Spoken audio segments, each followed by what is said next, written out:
Callum and Taungaroa for coming along here tonight and making us, offering their humour for us. We're,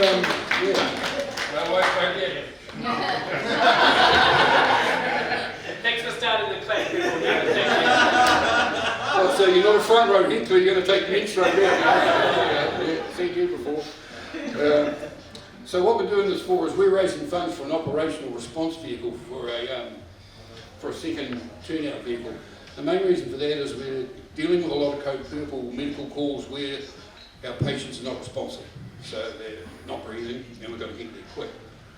We can get that out a lot quicker than we can get the main appliance out because we've got to wait for a full crew for that and time's life. So yeah, that's what we're doing this for. So without any further ado, let us entertain you.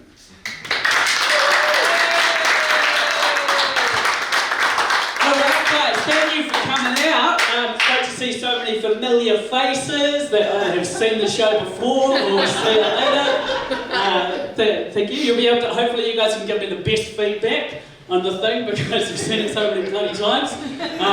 So I'm glad that you did the thing at the start because I was going to say in the event of a fire, just stay here. I thought that would be what you do. This is what we're going to do tonight. We've got the MC, Jase. He's going to come on, get you all warmed up. Then we're going to have that. Yeah. Thank you. What would we do without you? We just pay you later. Yeah, I bet. I'll pay you everything I make.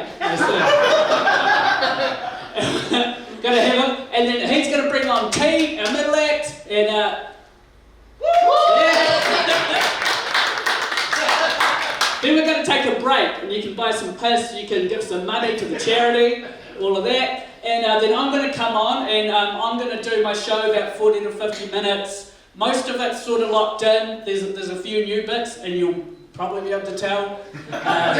So don't fret it, don't get awkward. I've told many more shit jokes than I have good ones. It's fine. Okay, without further ado, I think we'll get this bloody show on the road. Give it up for your MC tonight. It's Jase Stewart.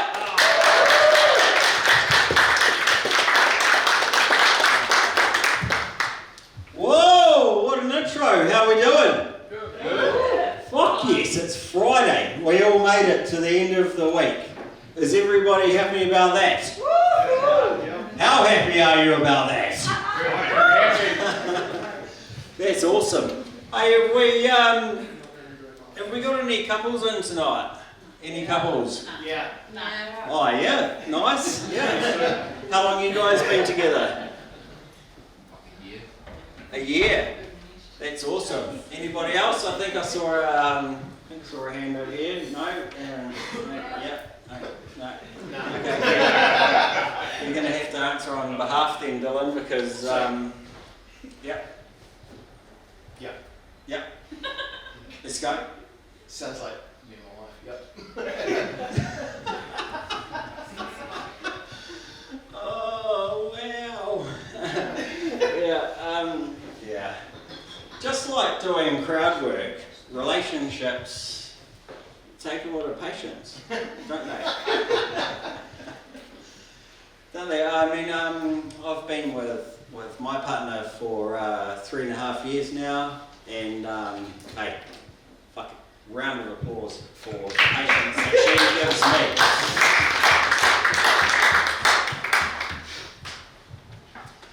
Honestly, so we both live pretty busy lives, and so we rely on Messenger a lot, and it's really choice. Like it's got heaps of useful features. Like you can now pin messages to the top of the chat, and the other day. Stay calm, please. Protect me. I sent the most romantic and seductive thing to my woman that the most seductive 3 words that any woman wants to hear. I said, You were right. Boom. Pin to the top of the chat. And, it's all good, eh? Because sometimes I just need that reminder that I'm wrong before I start talking. It's always for the best sometimes. You got to keep relationships fun and, play games and stuff like that, don't you? Is there anybody in the crowd that likes to play video games or any kind of game in that? Yeah. Oh, yeah? Yeah. What kind of game do you like to play, bro? Battlefield. Battlefield. Yeah. Yeah. So it's a shoot 'em up, buddy, and you got missions and stuff like that. Yeah. Anyone else? Yep. Yeah. Yeah, first person shooters, retro ones. First person? Old school ones? Yeah. Yeah. Does anybody like the older real-time strategy games where you gotta send your troops around the field and stuff like Age of that? Empire? Sorry? Age of Empire? Yeah, like that. Yeah. Yeah. I reckon sex is like that. Yup. Trust the leader.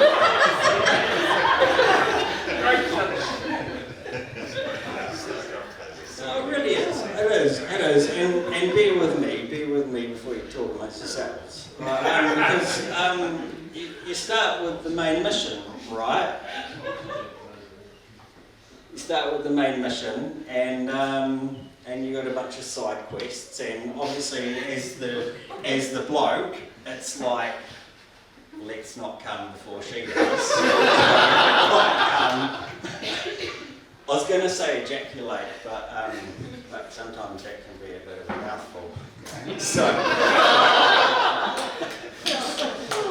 they got it. Yeah, but so you start this game of sex with a predetermined bar, right? And it's like the health bar of a game. Like an arcade game or a video game or whatever fucking game you want it to be. But you get what I mean. But this bar works in reverse. So this one fills up each time something happens to you. So you're in the middle of this sex game and your partner touches your doodle and another bar fills up. Yeah. Now I played this game a lot as a youngster, and What can you do? I wasn't very good at it. I couldn't usually make it past quest number 2, which was to expose the treasure chest and turn the 2 dials. Ah, fuck, the bar's full! And so is she. The game's over. Yeah, wow. Hey, it's so good to be here, it really is. Did everybody get a drink? Yeah. Yep. Okay, because Jade's really going to sort everybody out. So, our first, not sure what the joke is down there, but so our first act tonight is last year he won the best newcomer for 2025 for the Comedy Hub Awards, and he was up against some really bloody good comedians, and and he smashed it, and he's brown, and, I think that's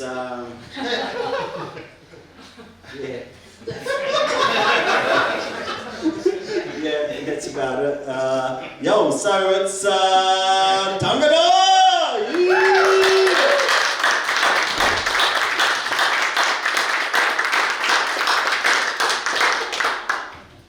Shit, he's brown, eh? Is that what I'm coming out to? That's alright. That's alright, okay. Okay then. G'day. How's it going? Hey. It's going alright? You guys alright? Yeah. You guys are pretty interactive, eh? You guys all nodded at the same time. Didn't think that was going to happen. Look, just before I start my normal set, guys, you see, been given some constructive feedback from my fellow comedians saying, you know, you kind of need to change your intro a little bit. So, like, all I got to say is just aroha mai in advance. You know, I'm quite new to this dialect in particular, so yeah, just aroha mai, aroha mai.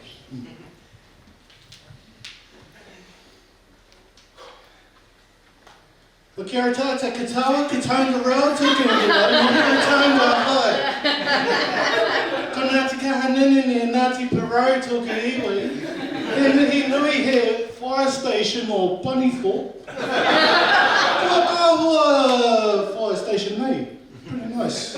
Kei te mihi tō roa te tangata whenua rau ko whenua kaitiake o te iwi o Manawatu. No reira. Tēnā koutou, tēnā koutou, tēnā koutou katoa. Right, anyway, thank you for that, guys. I know it's quite unbearable sometimes, eh? You know, I cater that to a specific demographic, can you guess? Hey, Matea. It's kind of crazy though, because people have a hard time pronouncing my name. You know, if you're from Ngaitahu, you call me Taukaroa. If you're from Tūhui, you call me Taungaroa. If you're Ngāti Pākehā, you call me Taungaroa. But that's alright. That's okay. You know, you go learn anyway. No. Anyway. God, kind of lost myself in that little bit there.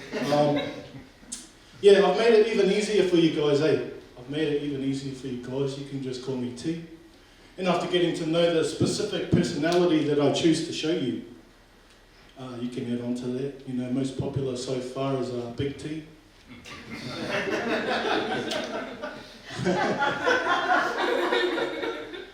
Mr. T. You remember Mr. T? You know, I pity a fool, the mohawk and that. Teabag. That one's for the wahine. But I have to tell you though, my favourite one so far would have to be T's nuts. I do have a quick yarn about that, would you care to hear? Are you guys care to hear? Is that alright with you guys? I know I'm not that scary. You know, I am the only brown guy here. Oh no, brown guy. Anyway, look, I woke up one morning and I was like, I felt this pain.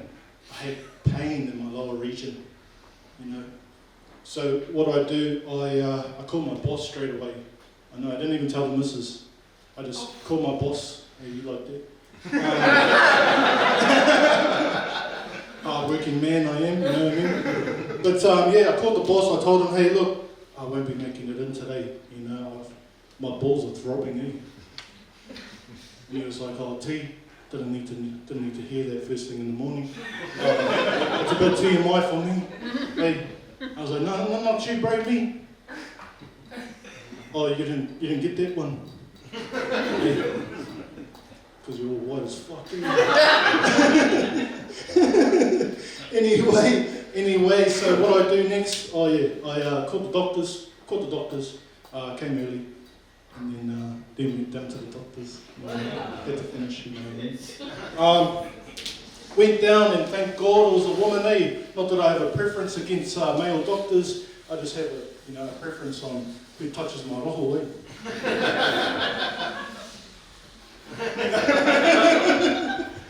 But anyway, you know, she examined me. I have to admit she did touch me in inappropriate ways, you know. She was down there for a while, you know.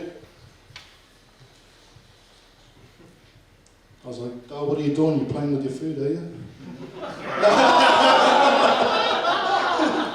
Anyway, she stood up and she told me, look, see, I'm going to be straightforward with you, eh? You've been fucking too hard, eh?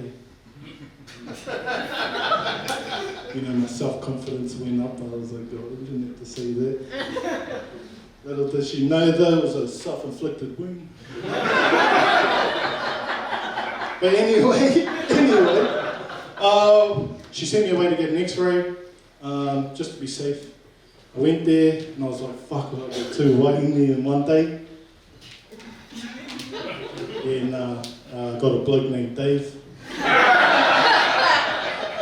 It was kind of awkward, though, eh? It was kind of awkward. You know, I was sitting there. Dave got real personal with me, you know. I was like, sorry, bro, I didn't mean to come in first thing in the morning and you have to see my nuts, you know what I mean? And he was like, no, I'm used to it by now, bro. Just spread your legs, all good, right.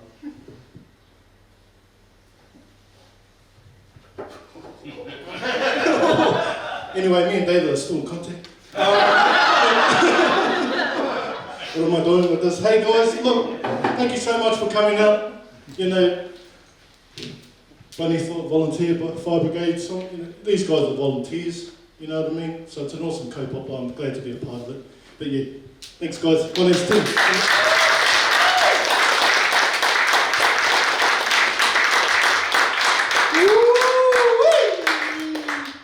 God, I love T. Oh man, his material just it's one of those things I can just laugh at over and over again. Doesn't matter how many times I hear it. So what we're gonna do right now, guys, is we're gonna have a wee break, just a wee break, like do a wee.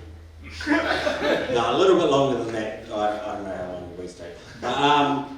And then, yeah, we're just going to crack straight back into it, and we're going to have the guy who is why we're here, Mr. Callum Wagstaff, who I'm sure everybody wants to see. So, yeah, go buy some piss, give a donation to the fire brigade, for God's sakes, please. It's for a operational support vehicle. If you guys don't know what that is, that's a 4-wheel drive. It's a ute. It's a ute. I'll really break it down. It's a ute, and it's got a hard top on the canopy, and it contains heaps of medical gear and stuff that's really important, because the boys are responding to more and more medical events in the community, and it's really fucking important. So yeah. Go and buy a fucking drink. Yeah, that's what I say.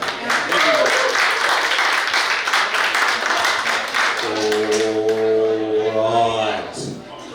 Are we ready to go?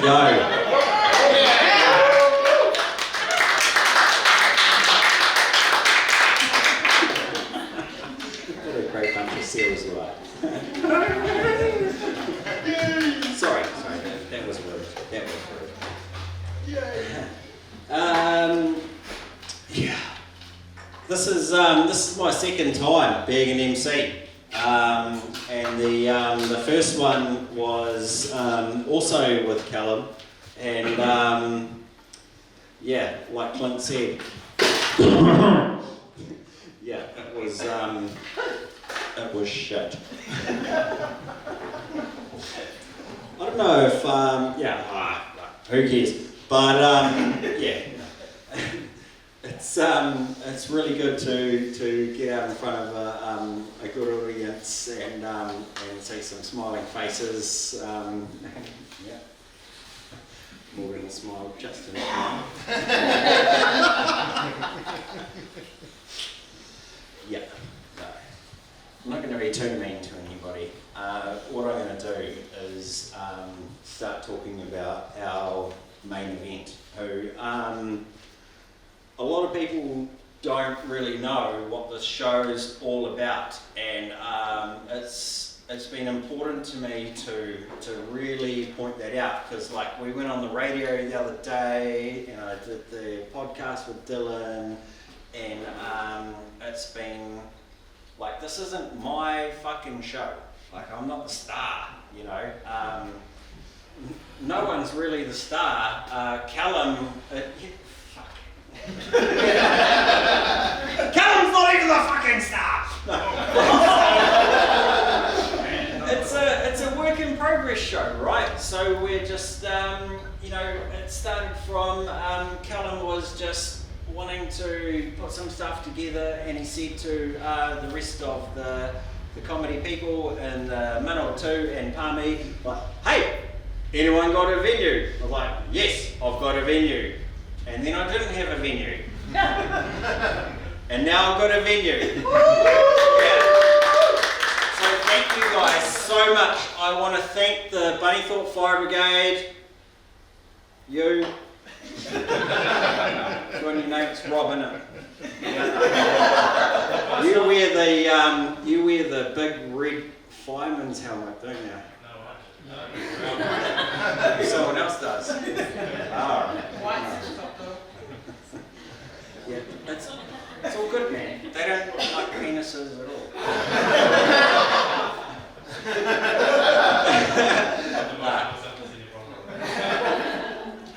It's alright, I'm not.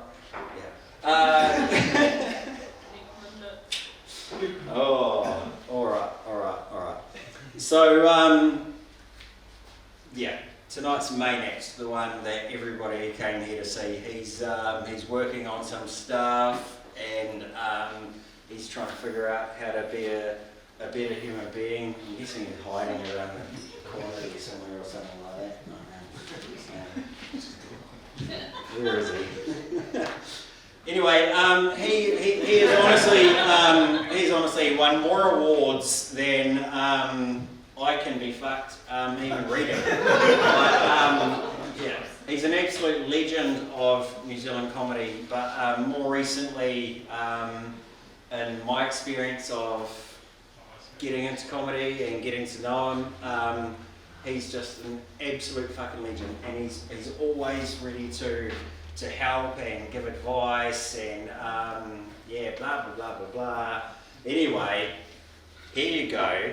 It is the 2025 Comedy Hub Comedian of the Year. It's Callum Wagstaff!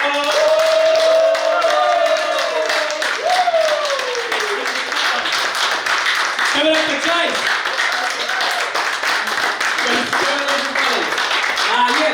This is my work in progress thing. The show's going to be called I Want Your Kidney, and it's a bit of a shit trying to do a comedy show about kidney disease, because other people don't really find it as funny as me. my partner will wake up and try to have some pillow talk with me in the morning, and I like to pretend that I am dead. And I find that hilarious. I find it hard not to laugh and keep my eyes open and hold my breath.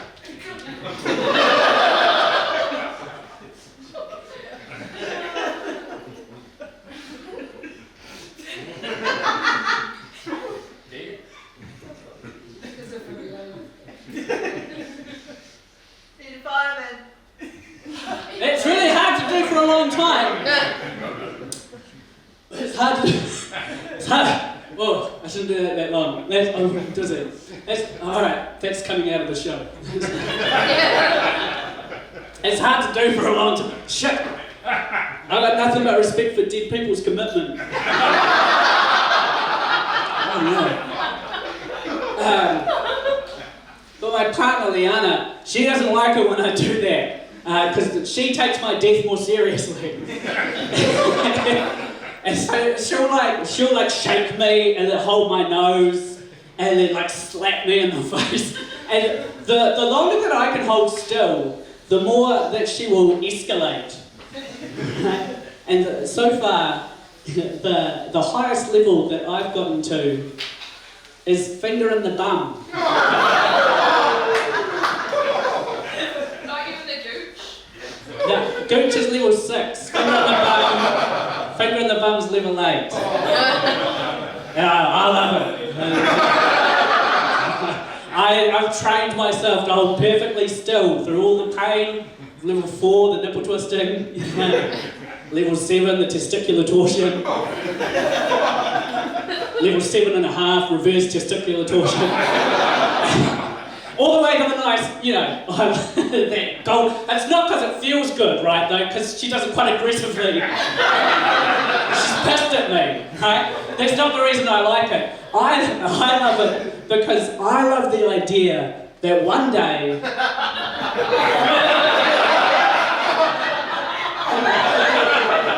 I'll just be dead.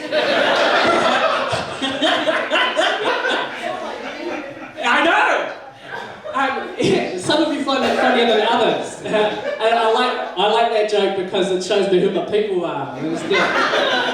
But God willing, I really hope that by the time she gets that ring finger through that sphincter, and her nail varnish is getting absorbed into my colon. I hope by the time she does it, rigor mortis has already set in. And I become like a Chinese finger trap.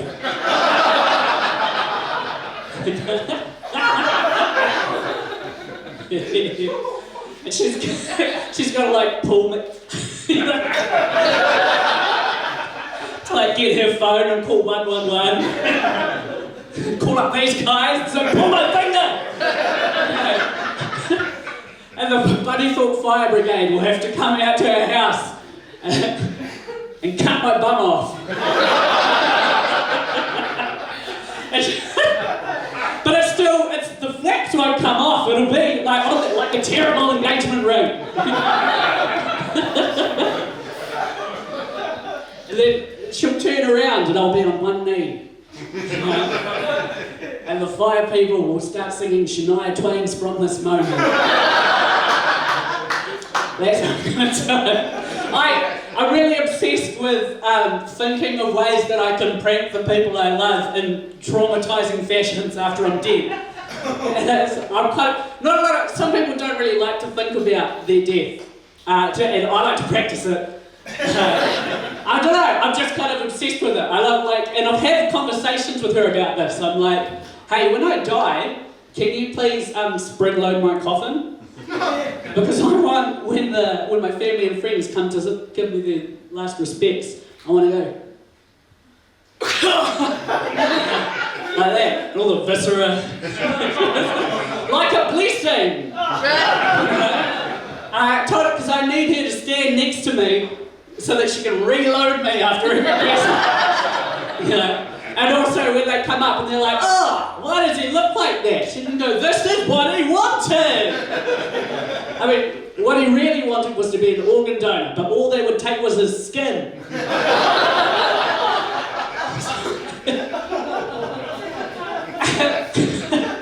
Seth, can I tell them your one? Yeah. We were just having a chat in the back. Steph's got one. When she dies, she wants a closed casket, don't you? Because fuck that noise. And she wants to cut a hole and she wants her hand poking out, and she's going to put a bunch of fake jewellery on it so that they can see how many are left after the tongue. Yeah. That's Saf's joke. That's not going in my show, that's going in Saf's hour about when she dies. But it's so like I've had that conversation with Liana, and to no one's surprise, she's not super keen on it. But this is the thing, this was my strategy, right? You start big, and so that when they negotiate you down, they're more likely to settle for what you really want, right? And I think that's illegal anyway, so that's not the main thing. This is the one I actually want to do, in truth. I think this is doable. I want the funeral booklet to have a picture of a different guy. Yeah, right? You can all take that when you're making a thing. I love that because I think that everyone at the funeral won't say anything because they'll be too scared to, just in case that's what I looked like towards the end.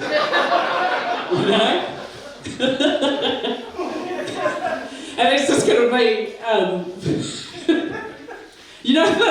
the slideshow they do, yeah? It'll just be like my family and friends all photoshopped into pictures of fucking Alex, you, close enough, or Fidel Castro, I don't know. And she was on board with that. She was like, yeah, cool, I'll take pictures with a bunch of guys. I was like, hey, what? Okay, good, that's a little jealous, but cool. But I'm not like, hopefully I'm not going to die for a long time. I'm not sure if she'll do it, because it sounds silly, but I'm serious about it. And it's like, how, you can't do anything about it, you're dead. And how do you know that your family is going to freaking honour your dying wish? Like, how far would your family go, right? Like, what if you asked them to spread your ashes across the town water supply? You know? There's a line, right? But I think funeral booklet is before the line, and cutting me up into the shape of a go-kart and putting me outside Kmart, like one of those things you get, that's past the line. That's why I started at the corpse go-kart, and then we negotiated down. But and I wouldn't blame her if she didn't want to do it. Like, I did it. My mum took my granny's ashes to her hometown in Australia and spread them in her hometown. And I wouldn't fucking do that. Because she had to take them through customs. And I couldn't stop thinking, what if Granny is drugs? I'm not going to fuck with that. Like, you know, I know it's unlikely, but you know when something is really unlikely, but the consequences are so catastrophic, you obsess about it, right? Like shark attacks, or like your whole family dying, or this is a good one. Hairy palms. You guys remember? If you wear too much, you get hairy palms. I didn't touch my dick till I was 30. It's exploring, and that's okay. it's fine. I used to look a lot prettier than this. I did fine. But I would be just sitting in the airport with Granny Z and being like, oh, I can't do this, man. I know I'd have to just try a little bit. I'm not proud of it, but just enough so that I know, so that I know that I'm not sure what the ratio is. So I've got to try maybe a third, you know? And then I'll definitely know, yeah, now I'm on drugs in the airport. So the point I'm trying to make with that, what is the point I'm trying to make with it? I wouldn't blame her if she didn't want to, do my fucking funeral things. And so I have to try and think about like what I really want. I don't want it so much. I think what I really want is, I would love my body to be useful. I think that's the main thing. But I've got fuck Kingley's, everything's ruined. I think all it's good for is a laugh. So, I've ticked donut on my driver's license, and boy, they in for a shock. Fuck it, they just cut me open, it's all hairy inside. Just he puts his hands in, he's like, fuck, I've eaten 5 mouse traps.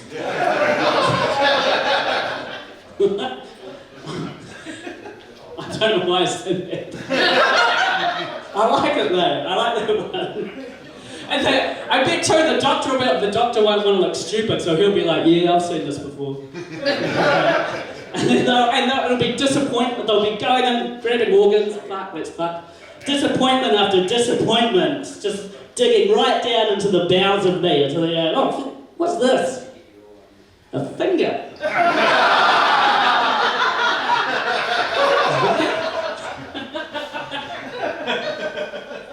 That's my dream. I'm not dying, by the way. Sometimes when I do this, people come up to me after the show and go, are you dying? And I'm not. So I'll quickly do the thing where I tell you where I'm at. I've had 2 transplants, and this one is running on about 20%, and it's 7 years old, which is the same age as the first one was when it stopped working. And so I want to do something to sort of like line up another one while I'm still healthy enough to do it. And I am starting to be in and out of hospital a lot more. I like to sneak in for a poo. Do you guys know when you're in town and you're busting, but it's too long to go home, and you don't want to go into a scungy public toilet, right? And you don't want to have to buy a thing. I shouldn't have to buy a pack of Winnie Blues to take a shit. I don't even smoke. I have to give them to my niece and nephew. So I'll just go to base hospital, and they just think you're there for something, finger gun everyone, hey, it's good. And God, not only is the hospital toilet just immaculately clean, but also, if you do like a really impressive one, there's a special button you can push and 3 nurses will rush in for a look.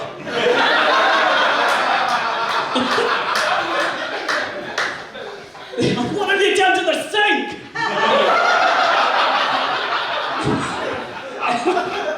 Stomp it down the drain. Yeah. Stomp it down the drain.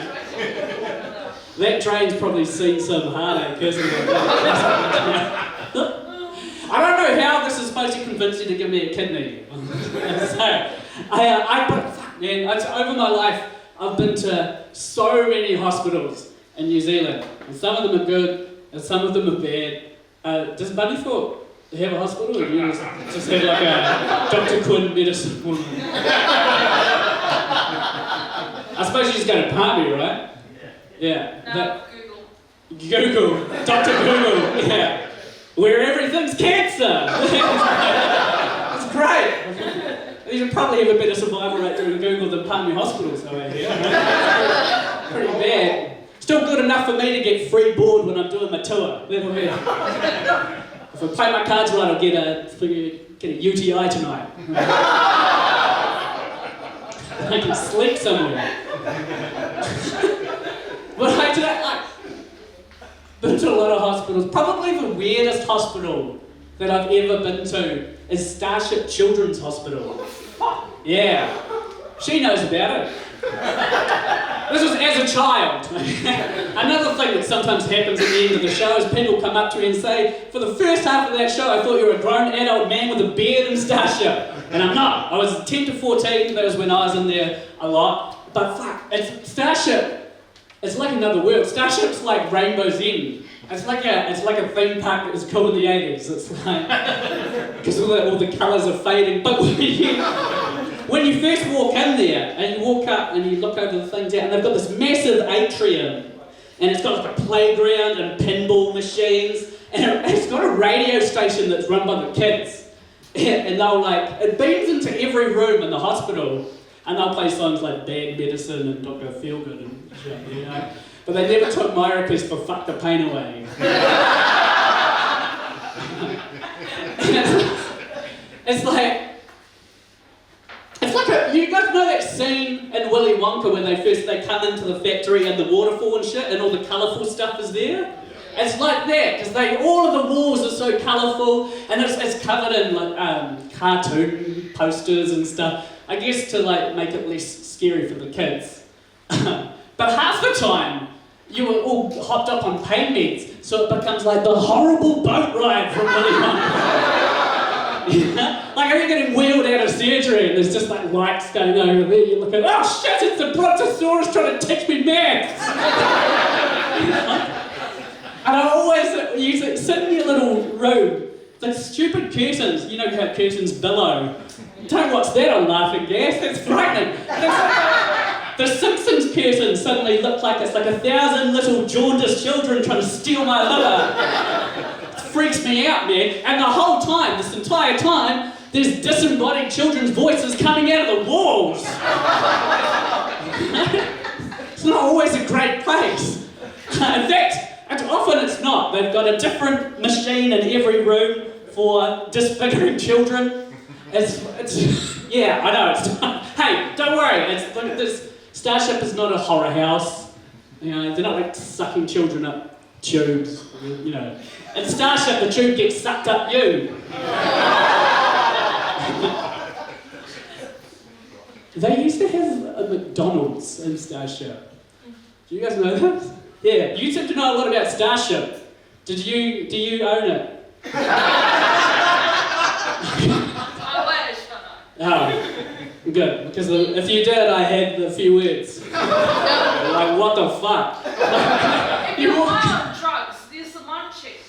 Yeah, that's good thinking. I hope that's not why they did it. Because when you walk in, it's right on the left. It's the first thing you see is this McDonald's. And what a diabolical plan that is. Like, how, those McDonald's corporates, they must have had such an airtight pitch, you know, like they must have had an answer for every question. Like when they go, oh, what about the long-term health impacts? And, oh, that sounds like a problem for adult hospital. And, you know, and obviously this would have been a negotiation too. Like the McDonald's wouldn't have been their first choice. They would have come down until they were more likely to say, we'll let it in. Their first one would have been something like, hey, we want to put a McDonald's hospital and we're going to make the children work there. You know, like a berry farm. You go in and you make your own fries and then you get to pay for them. Aren't berry farms the worst fucking business model? I don't know if this is related enough for this show, but fuck berry farms, man. Like, they let you come and you give them free labour and then you buy their berries. And every time we drive past it, Leanna's like, oh, can we do the berry farm? I'm like, fuck. It just reminds me of like, there must have been a few slaves that got emancipated from the cotton farms. And the next day they had to go buy a shirt. Like, you know, that kind of felt good. But obviously, yeah, McDonald's got negotiated down. Like, we can't have the kids work there. Lupus hands don't work well. You know, it's too tough. Too tough. Also, how do the bosses of the hospital, how do they sleep at night? You know, like, oh, maybe they'll choose the fruit bag. You know? And I think the worst job of that whole place after that must have been the hospital chefs for the normal shit food. They know no one's going to be eating it, you might as well leave the hair in. I left prison for this! But obviously I loved it as a kid. I was so happy for it as a kid. It was amazing. Like, it didn't matter if I was having like a full-on operation or just a blood test or something. I'd be like, can I have a happy meal? You know, pediatricians, you know, need to gain some weight. And they don't want you to eat it. They want you to eat healthy hospital food. So mum's always going, no, shut up, finish your sadness meal. What's it? Woo! Sadness! What toy did you get? Oh, another colostomy bag. I said, everybody loved it at McDonald's. There would be doctors like taking their name tags out so they could stand in line. And then you can imagine there's like a little kid going up there going, hey man, you just told me not to eat this shit. And then he's like, oh, yeah, but I don't have diabetes. Go out and annoy the nurses outside, they're smoking. And it's sort of, McDonald's is, kids are so obsessed with McDonald's and it's all they think about. It sort of permeates the whole culture of the hospital. So the doctors they'd often use McDonald's words to sort of like explain concepts to the kids. So they'd be like, hey, you know how you really wanted a soft serve, but the machine was broken? And no matter how much you wished for it, there was just nothing they could do. Well, honey, that machine is kind of like your spine.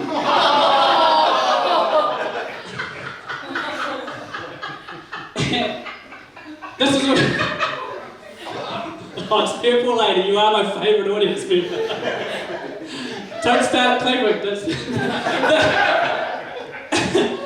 They actually, if anyone's worried, they closed it in like 2005. This hadn't been a problem for a long time. They replaced it with, I don't know, probably a vape shop. With the vending machines that changed to pokies. But they were so critical of that McDonald's in there. They were so worried about the McDonald's. They should have been more worried about the hospital. Because I'm an adult now. I don't even like McDonald's, but I still love Tramadol. I've never even eaten a quarter pounder, but I'll take half ounce. That's enough to kill an elephant, but it doesn't work for the joke of say 0.1 of a gram. So that had to be. I just mean it's like, you know when you're out late and you're like, oh, I'm starving, but everything's closed. Let's just go and get ketamine. I'm doing you on the KO. Yeah, 1K. I wonder, that's a fairly new joke, but I'm really looking forward to all of the K-stoners putting their hands up and then forgetting that they're there.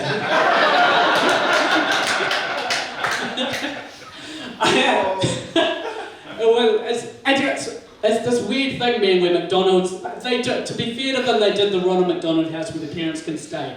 And they love to stick their fingers into like the good optics of helping out sick children and stuff. And this is a thing, this happens heaps. If you're in Starship for a long time, then you start to learn that you can get quite a lot of free shit. Like, it's like, but I mean, as a kidney kid, I didn't get a lot of it because it's not very life-threatening most of the time, kidney disease. Like, we in the KK community we didn't get a lot of attention, you know. But this is how they sort of arrange it. It's like the Hunger Games. They sort of divide us into what they call wards and make us battle for resources. And it's layered like the level of the hierarchy. So you've got at the top, it's like the oncology ward for the cancer kids, the renal ward for the kidney kids, and the day ward for the fucking posers. Get out of my kitchen. What the broken arm. Come on. Bring your tonsils out. Maybe Make-A-Wish will give you a keychain. Those posers. But I have to admit, I would get jealous of the cancer kids sometimes, because we're on different floors. We don't see each other's darkest times. All I'm seeing is these fucking ads for like beads and bandanas and fun runs and all of this stuff, and I'm like, God, it looks like a blast. Don't cover your mouth, let it out. And it made me jealous, because meanwhile, due to budget constraints, my catheter just goes from my dick to another guy's dick.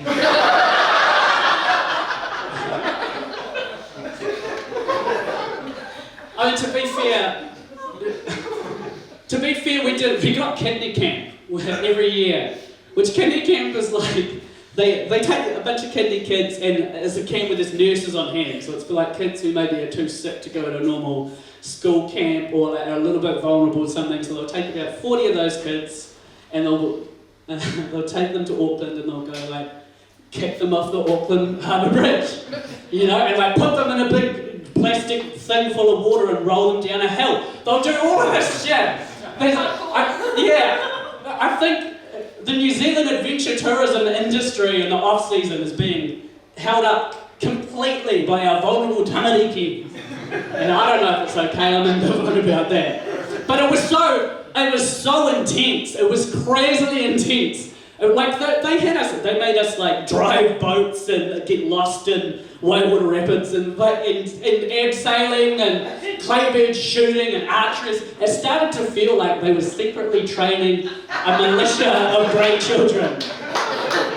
You know? Which sounds ridiculous enough to be funny, maybe. But if you think about it, like if you're trying to overthrow the government and you build your army full of divorced dads from men's rights activism groups on Facebook, they're going to stamp that out pretty quick. Those things are watched, man. Nobody suspects the humble kidney kids cartel. You know? It's like if they cured kidney disease tomorrow, then suddenly there's a bunch of people with SAS training who aren't tired anymore. And so I'm just saying, just don't say I never warned you. If the beehive gets stormed by Riding for the Disabled.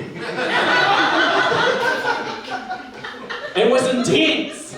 It was training. I swear. And the only time I ever got a reprieve from it, and like, how must have I got 8 years of kidney camps. This one time, Jonah Lomu, who was the most famous kidney adult of the time, when he wasn't trying to sell fusion car stereo systems,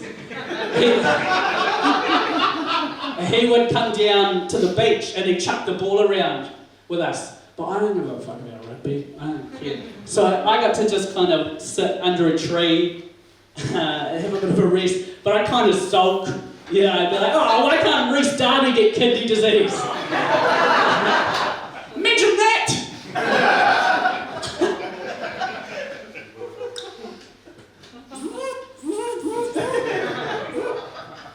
Oh, kidney!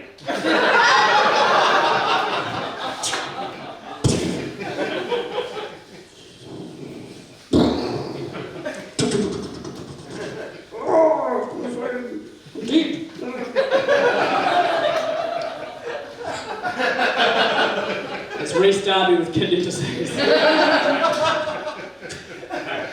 my least favourite joke.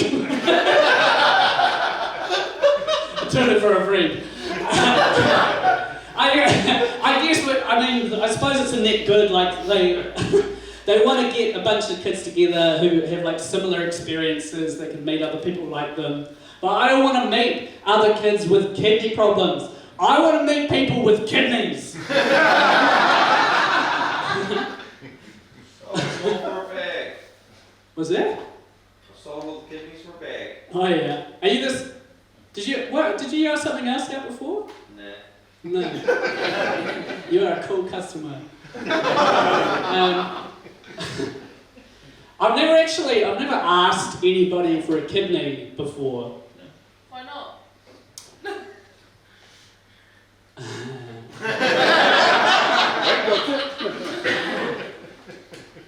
She'll sell you a 50K. Black market, that's what they're for. Yeah, see, it's quite awkward. That's tough. I can't do it. I've never asked anybody for a kidney. And I happen to know that Steph hasn't drunk for 20 years. So I'm just like, I'm seeing you in a new light. Stay safe, Steph.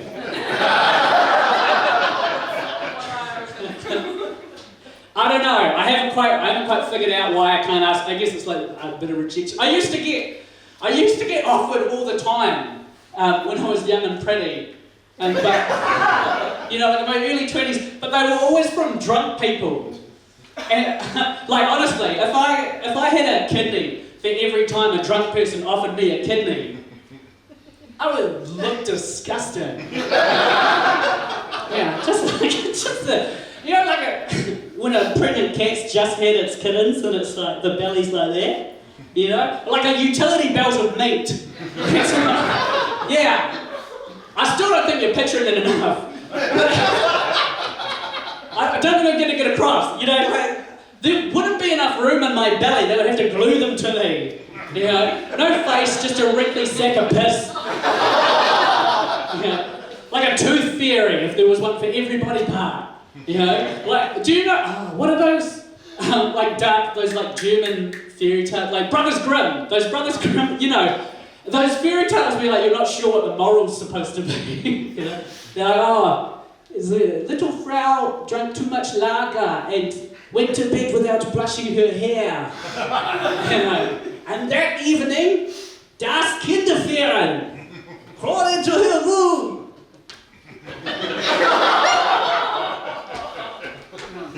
And took her left bratwurst. Yeah. But under her pillow, he left her a treasure chest full of confiscated paintings. I got a lot of offers. That's the point I'm trying to make. But because, I guess it happened because it's always like, you're at the pub, they're like, oh, do you want one more? And I'm like, no, I've got to stop now. And that's when it goes. And when I was younger, I was naive, and I would think it was going to happen. I'd be like, oh my God, thank you so much. What blood type are you? And they'd go, I'm a Libra!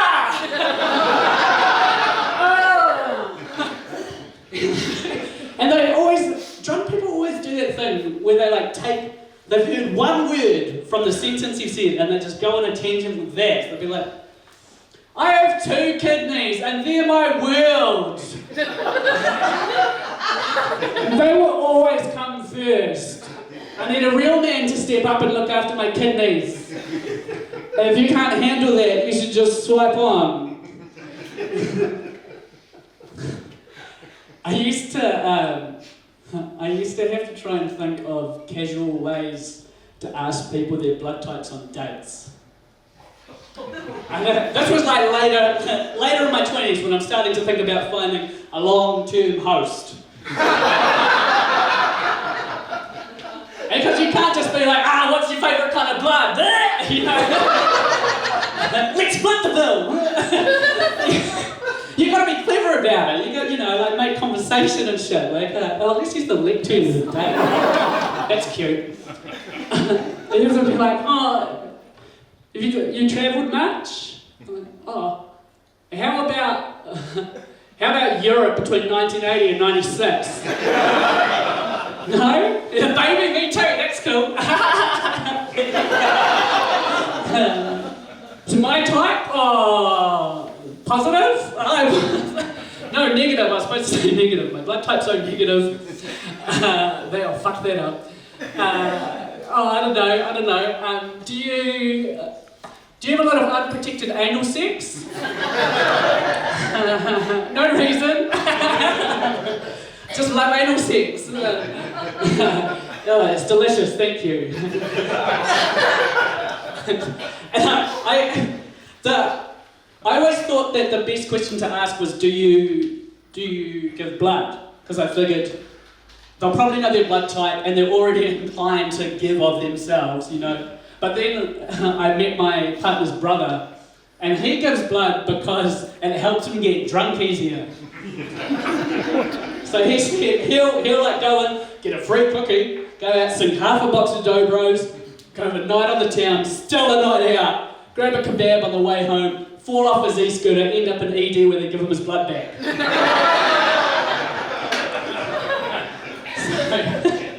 So I don't know about that theory anymore. And I don't know Liana's blood type, because she won't tell me.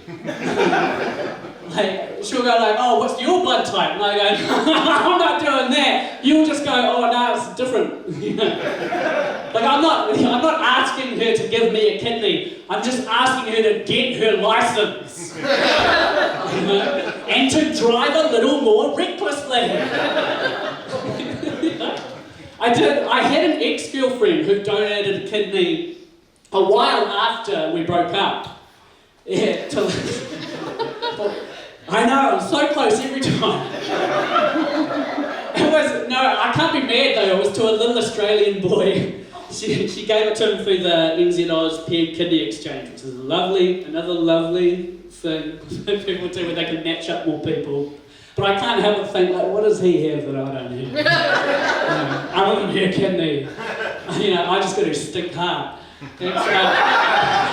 Not sure whether to keep that in. I feel bad when I say it. And she's a good person.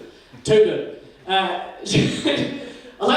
My worst nightmares, I dream of him like riding up on a little tricycle, skidding, spits mud in my face, and then he goes, "Hey baby, why don't you lose the zero and get with a hero?"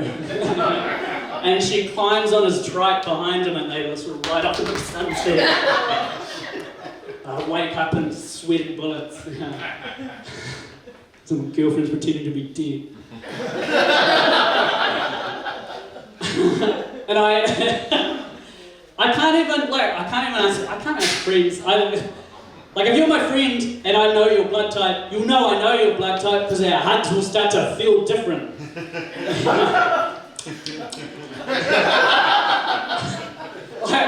When my first kidney was failing, the doctor, he goes, have you make a Facebook group? Have you tried asking your friends? I can't ask my friends for a kidney. I can't even ask my friends where the kitchen rubbish bin is. It's because I don't want to bother anyone. It's gotten to the point where if one of my friends said, "Hey bro, do you want a kidney?" I'd go, everyone's having one. Do you guys get the kitchen rubbish bin thing? Yeah.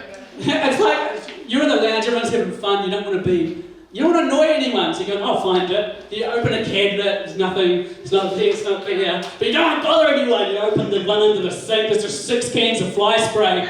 You know, but you don't want to bother anyone. So you end up just leaving a scrunched up crunchy wrapper in a pot plant. You know? And then my friends have to come downstairs the next morning, open their dishwasher to find a used condom. It's not mine. It's not mine. I was just holding it for someone. Some of my friends, I can't even ask them where the toilet is. I'll just like hold it in until it's growing roots into my organs like a potato. And then I'll like make an excuse and go find the nearest hospital. It sucks. And I think I'd hate it too if I asked them and they were my blood type but they didn't want to give it to me, which is their right, but it would make the friendship weird. I don't want to do that with my friends. Or even worse, like they wanted to give it, but they were all fucked up. Like, I don't know, like a lung guy or like Jase with his brain, you know. But my brain is good, and he's got good kidneys. So why can't they sew us together? And why stop there? Why not keep integrating more type O negative people into the gestalt, you know, and make just a massive throbbing working organism? You know, like those 70s computers that take up a room, you know? And all they can do is count to 10. Like Jase! And we can get a job as a receptionist in the hospital, because we're not leaving there. Like Jase. Like Jase. Welcome to Te Whatu Order! Please hold. Call me loyal.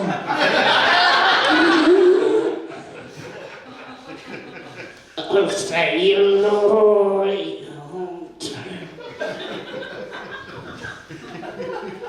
Are you loyal?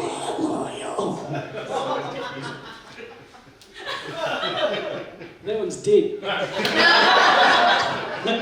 Can you believe it? They have not put any money into research for that. It does not seem to outrage you as much as it does me. That's because they have put money into transplanting kidneys from a pig into a person. They've done it to 4 people so far. And so far, all of the recipients are dead.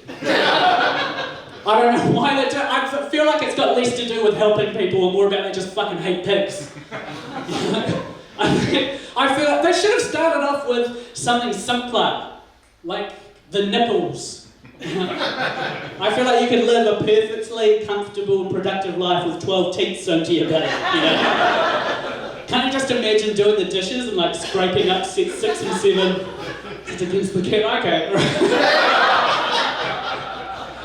There was a riff. It looks good in my head. I like it.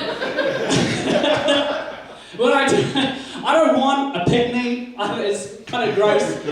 I want the robo kidney. I want the artificial, the bionic kidney, man. I want the one, like, first of all, you don't have to take any drugs with it. That's one good thing. But I just love the idea of going through the airport scanner and it bleeps off, and I get to go, oh, sorry, it's my pissmaker. And then airport security will be like, oh no, actually said we've detected a lot of heroin in your belly. Fucking granny!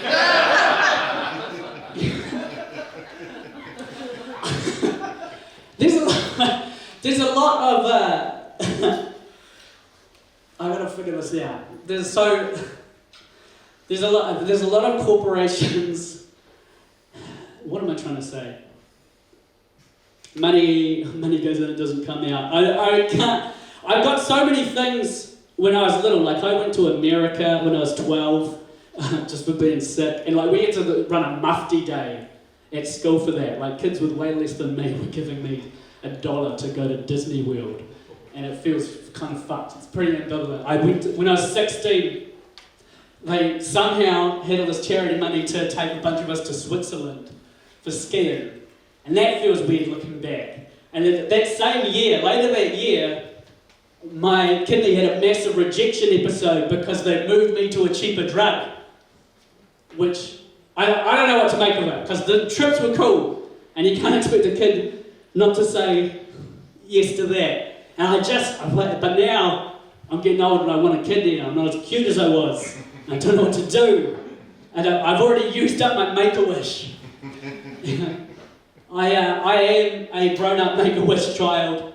When I was 14, I was on a non-treatment day at the hospital, and we went down to the Kidney Kids headquarters. It's a real thing, the KKHK. It's not shaped like a kidney, it's a building. But the CEO was on lunch, and when they was having a chat with him, and he goes to me, "Oh, what do you want to be when you grow up?" And then he said, "Do you want Make-A-Wish?" So make up your mind, man. So when you get to be in Station Children's Hospital a lot, you start to get a little suspicious of Make-A-Wish, because every time they would send us a celebrity, one of us would die. There'd be like All Blacks walking up and down the ward halls, and we'd try to avoid eye contact, pretend to be asleep. Because nobody wants Jonah Lomu sneaking into your room going, 7 days. So I said to the boss guys, like, "Hey man, isn't that, by now I've already had the Switzerland and the America, I'm starting to feel a bit weird about it. I'm a teenager, I'm starting to develop my ethics. I'm like, isn't that just for dying kids?" And he's like, "Nah." And I'm like, "Okay." But in my heart, I was thinking, is that what he says to all the kids? And so, and also, we had a bit of a fight about what to get, because they try to push celebrities on you all the time. That you can technically wish for anything. It's always a celebrity. And I don't want a celebrity. I don't know if I can have celebrities. You know, I want what any 14-year-old boy who thinks he's going to die of kidney disease wants. A hooker. Like a nice sex worker, lovely one who will just show me the ropes and then pat my butt on the way up to Valhalla. You know, that's what I want. I mean, what I really want is to have sex, but no one's going to flower a dying kid for free. And of course he was like, "We can't do that, Callum, we're a charity. We're sure you don't want a visit from Jonah Lomu?" He said, "I don't think he's going to fuck me." We came to an agreement on what we would get. And I wasn't even in hospital when they gave it to me, so they had to figure out a different place to give it to me, which feels, it's just seedier and seedier. They can't even give it to me in hospital. And guess who stepped up to the plate to be the place that would be visible to be seen giving this thing to the sick kid? McDonald's. Yeah, that classic. Although, I mean, I have to say at this point, so I don't feel like a dickhead, I have spent way more money at McDonald's than I have on the Kidney Kids charity. You all fucking have! We're all terrible people, but not as bad as McDonald's. Everybody start eating KFC. So I was at McDonald's, and they bring all this stuff. They got so much more. They brought me a laptop, which is what I thought I was getting, because we made a negotiation. If I can't have a hooker, we'll meet halfway.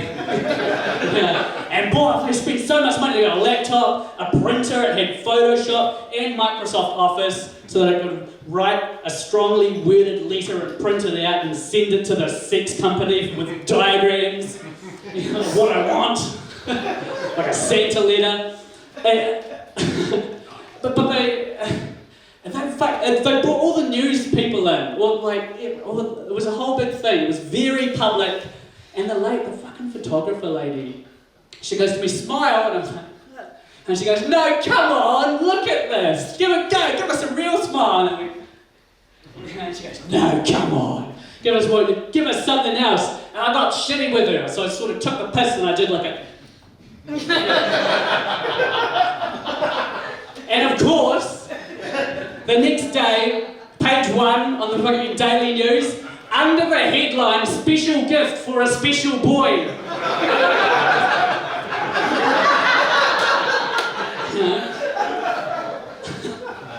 So that's why nobody touch my dick till I was 30. It was, yeah, it was a shitter, man. It was a shitter. And then the shit went downhill. They changed the drugs, and I lost the transplant at 20. And my family, they couldn't give me kidneys because my mother had kidney stones, and my father was the wrong blood type. So who's the real dad? And my sister didn't pass the psych test. Because when they asked her, why do you want to give him your kidneys? She goes, oh, Mum said I have to. He only wants it because I'm using it. But so, like, if you can't ask your family, you can't ask your friends, you can't ask your partner, you can't ask a pig, you can't ask a robot, you can't ask any of these things, all you've got left as an option is the donor list. And that means you're waiting for people to die. That's just what it is, it's how it works, but it fucks up your head, man. It turns you into a ghoul. Like, you're always thinking about death. Like, I googled top 10 causes of death in New Zealand just to see what I'm working with. Shouldn't have done that. Number 10, kidney disease! Although it did make me look forward to Christmas more because of the road toll. Yeah. Do you guys remember on the TV on Christmas Eve they would do the Santa tracker, where they would show like him making his way down to New Zealand, and that sometimes it would intersperse with the real news. So they'd be like, oh, he's landed in Singapore, and in other news the holiday toll was taking another life. And I'm just sitting down there in the lounge going, fingers crossed, like, please be Santa, please be Santa, please be Santa. Because if anyone's a donor, it's him. But it would give me this awful feeling of like this mixture of excitement and guilt, like Catholic sex. Because I want a kidney, but I don't want people to die unless they also have kidney disease. Yeah, that was a long shot. There's less competition. Okay, maybe I'll say that after that. And also, it's not a sure thing either. It's like not every death is good for a transplant. It's like we don't want like a shark attack. That's not good for a transplant. It's what we in the transplant community call a tragic waste. We'll take a drowning. Love a good drowning. Yeah, the golden goose is of course freezing to death because the body becomes an esky for the organs. I have this fantasy about climbing up Mount Everest and picking someone up like a suitcase.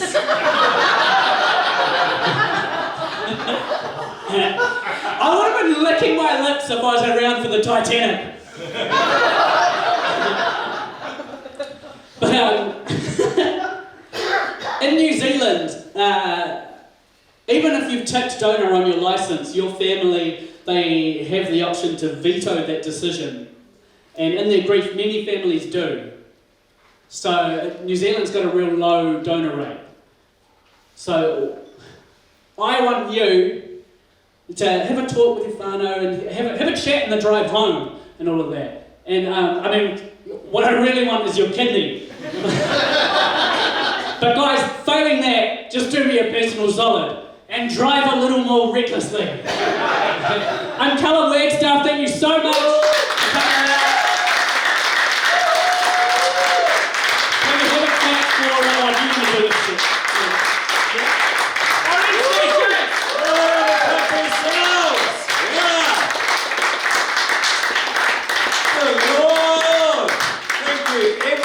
for coming out. Especially the first responders, the guys that are part of the fire brigade. Thank you so much for putting this on. Honestly, yeah, I wish we could have got more people here, but we've got people here, and some of them bought some drinks. So, hey, you got some money? You got money here you didn't have before? Yeah. Awesome, guys. Awesome. Thank you all so much for coming along. We're hoping to do this again, but we're going to have to figure out some dates, so you'll have to just check out the socials and see what's going on. Thank you all. Have a great night.